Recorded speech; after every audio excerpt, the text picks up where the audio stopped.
بطريقة ما هتدرك ان الطريق اللي ربنا اختاره لك كان احسن 1000 مرة من الطريق اللي انت اخترته لنفسك، وان الباب المقفول اللي قابلك في حياتك ما كانش ظلم ليك، ولا كان ربنا بيكسر خاطرك، كان ربنا سبحانه وتعالى بيعمل لك حماية ربانية من وجع وألم هتمر بيه في حياتك، وان الايد اللي فلتت من ايدك وكنت عايزها تبقى معاك وبعدت عنك ربنا حماك عن اذى ما كنتش هتتحمله في حياتك، وان المحنة اللي انت مريت بيها وكنت بتقول ليه يا رب انا ما عملتش حاجة وحشة عشان امر بالمحنة دي، كان يكمن في التفاصيل ترتيب من ربنا عجزت العقول انها تقول الترتيب ده كان ربنا عايزه ليه، ولكن اكتشفت بعد وقت انه كان فيه الخير ليك. كل الحاجات اللي بتحصل في حياتك ترتيبات من ربنا، كل الوقعة والوقفة وكل المحن اللي انت بتقابلها يكمن فيها تفاصيل عظيمة من ربنا. ربنا رحيم بيك وكريم قوي، في عز الوقت اللي انت بتقول فيه ان انت مش هتتجاوز بيخليك تتجاوز، وفي عز الوقت اللي انت شايف فيه المناخ حواليك ضبابي وان كل حاجة حواليك بتتقفل في وشك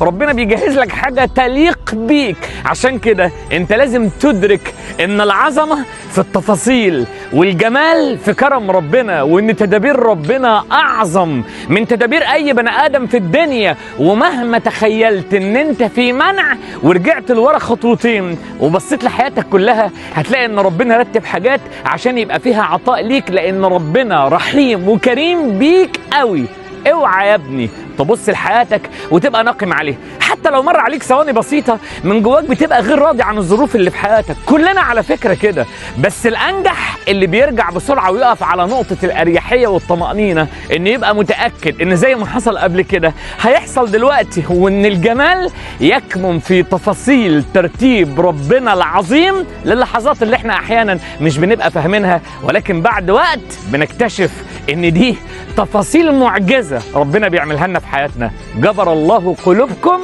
جميعا.